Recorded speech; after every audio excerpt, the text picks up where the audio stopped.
What's up guys, Cross here. Like I said, I was going to be shooting a Q&A vlog. I made a post and I hope it's not too loud, it's not picking up too much background noise. I'm just testing out the new camera inside the gym for the first time. So I asked you guys to post any questions in the comment section of my last two posts. So I'm gonna go through and I'm gonna read some of your questions and hopefully get them answered. So here we go. Sub-Saharan Aaron, I see you with the Sony a6300. I wish I had the 6300. This is the 5100. It is one of the only ones that has a front-facing camera, front flipping screen, I should say, which is crucial for vlogging. But thank you for noticing, Aaron, that I got a new camera. End times fulfilled. Tips for nutrition in general. When should we treat ourselves to junk food? When should the majority of our diet be based on for athletes, etc.? That's probably been one of the biggest struggles for me is diet. I've always been pretty lean my whole life, so I've never really had the results of, a big stomach. So I've been pretty lucky and fortunate that I've been on the more slim side. But I don't think there's one nutritional program that's going to fit everyone. I think you kind of have to tailor it based on your body type, and dependent on that, you have to hit a certain amount of macros. But you want to limit the amount of sugar that you're taking. You want to limit the amount of sodas. You want to limit the amount of sweets, the junk food, fast food. It's common things. Just mindful eating is very important, as opposed to having just strict and specific things that you're eating every single day. Just be mindful of what you're eating, and if you think that something's probably not good for you, chances are it's probably not. Don OT Big U, how to break the bottleneck of increasing the vertical, like 30 inches to 40 inches. Thanks. Well, Don, I will say, aside from someone who's completely just been sandbagging it their whole life, I don't think there's a 10-inch program that can get you boosted, that quick. But, that being said, there is, I believe in the principle of teaching someone proper functionality. And, someone may have 40 inches in them, but they're only jumping 30 because, they're not using the proper technique, they're not using the proper form. So tweaking things here and there and kind of maximizing what your body has to give could maybe give you another, 4 to 6 inches, but 10 inches is a little bit of a stretch. I think you were kind of being a little sarcastic there, but 30 to 40, kind of rough. And then your second question, Don OT, Big U, I can jump pretty high, dunk, but by 2 legs, but I have a hard time dunking on 1 leg. What is the problem? Thanks. I just think that 2-footed jumping and 1-footed jumping, they're 2 completely different training platforms. If you sit there and you squat all day and you deadlift all day and you do leg press and all that stuff, that's all 2-footed power loading type of things. Things such as like split squats, single leg low box jumps, alternating box jumps. Those kind of things are the kind of exercises you want to use and execute to get your. Aaron Harvey just texted me. I texted one of my buddies. I saw that he went on to my live, and I told him he should text me, and he literally just texted me right now. Bro, it's Aaron. I've been super busy since I moved back to SD. I'm sorry I haven't texted you. I'm basically off social media, but I ran into your dad. He probably told you. Let's hang out soon. I'm glad you're doing well. My dad is an optometrist in the Rancho Bernardo area. That's kind of where Aaron went to high school. I think he went to Poway, if I'm not mistaken. But back on track. Let's see. XS Mafia, what can you do to lose belly fat? Core is very important. As you can see here, we got a guy over here hitting some core exercises. It doesn't take much.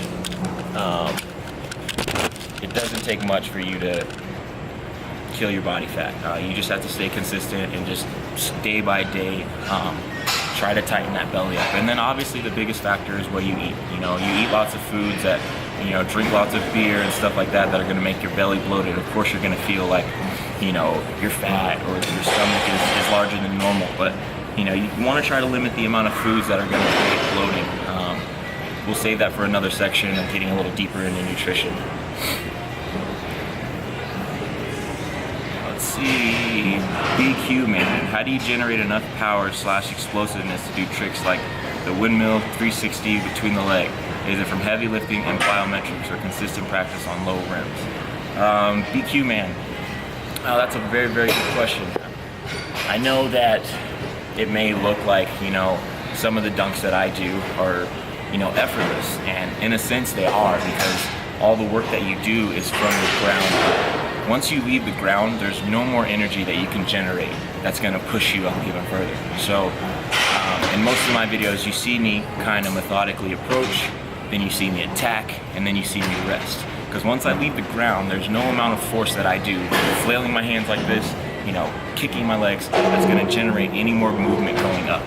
And so if you work hard enough on the ground, you know, the air part is easy, the flight part is easy, and that's what it kind of makes it seem like it's a lot easier in the air. But, you know, obviously practice, consistency, all those kind of things are a factor that fall into play.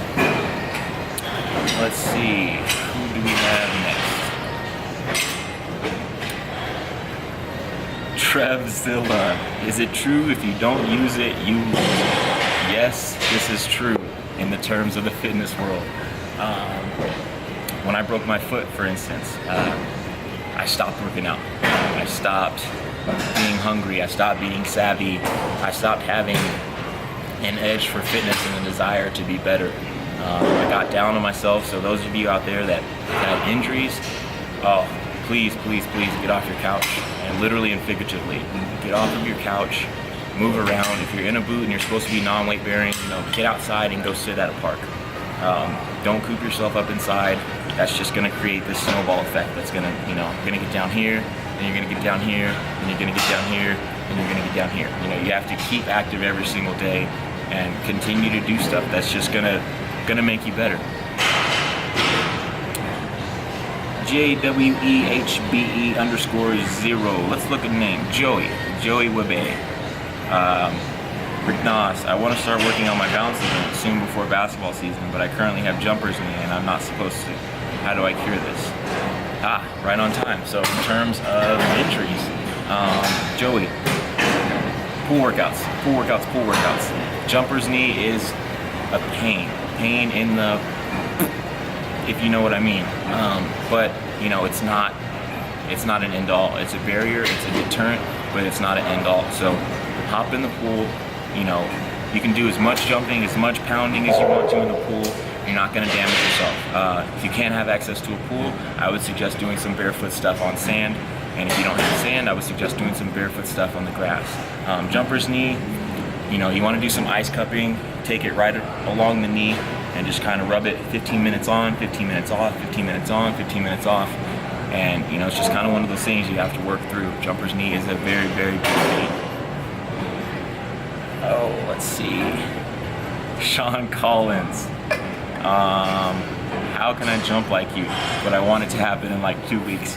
So first of all, Sean Collins is a very good friend of mine. We went to school together in Arizona, and we played a numerous amount of pickup games together. And I'll tell you what, that boy can throw a lob. Hoop in 10. Yeah, he's like a nice little Gordon Hayward.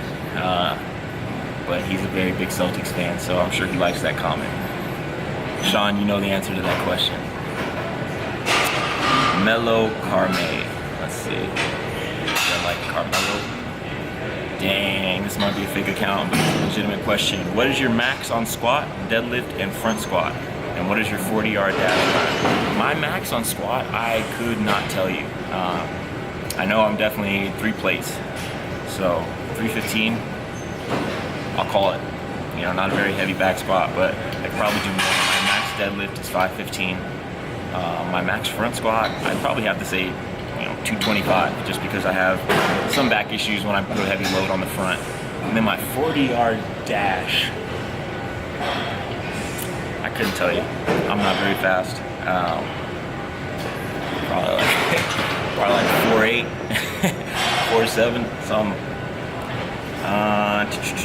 Batman Ball 3R. What exercises would you say you do or did the most? Let's date back to Arizona. Rocket jumps. rocket jumps, pretty much all you're doing, rocket jumps. You take 2 weights in your hand, 10 to 15 pounds. All you do is you come down and you squat, and you explode up. Squat down and you explode up. Boom. Rocket jumps are pretty much, like a very, very light weighted squat. It's gonna help you bear that load and explode off the ground, but you wanna keep the weight very light. You only wanna feel a little bit of resistance when you're leaving the ground. Rocket jumps for sure, but obviously deadlift is my favorite lift. I think deadlifts, and I get a lot of questions about deadlifts. I think there's a big misconception that deadlifts are more so of a leg workout. And don't get me wrong, it is a leg workout, but deadlifts stem from the back. And I usually do deadlifts on back days, even though, it still works the glutes and the hamstrings. But deadlifts are just more of a backside thing. It's not, the one all to jumping high, but I do definitely think that having a strong core, which wraps all the way from the front to the back, is key to jumping high. And you have to keep yourself stiff and rigid so that when you use that explosiveness from the ground up, it shoots you, it propels you up, and it doesn't noodle you so that you lose any of your force. So Alex Randall, 1991. Any advice on how to treat Achilles pain? Ouch. Not sure if it's tendonitis or what. Sometimes we'll come and go through the day, but mainly shows up during physical activity, such as soccer. My camera just actually died, and I was almost done, but I think the last comment was just someone saying that how, they feel that I'm an inspiration, and, I really do appreciate that. I appreciate, those comments and stuff like that, and I've been motivated more than ever, and I hope you guys can see that. And I just want to share that with you guys so that you guys can also find that internal motivation and get yourselves to the gym and inspire the next and inspire the next. I think a lot of us are too selfish in our lives these days that we don't want anyone else to excel. We don't want anyone else to know that, our secrets, our keys. But the fact is, you can tell everyone what they want, but it's a matter if they have the determination to do it. It's like the old phrase, you can lead a horse to water, but you can't make it drink. I don't have a problem sharing my workouts with you guys and being more open and displaying the things, because I want you guys to get better. I want you guys to, walk around someday and say, someone took the time out to help me because someone did that for me. So I appreciate you guys listening into the vlog. I hope you guys stay tuned for what's to come next. I do have a physique update coming soon. Hopefully I'll break through the 190 barrier. And yeah, again, thanks for listening, and it's been fun. Peace.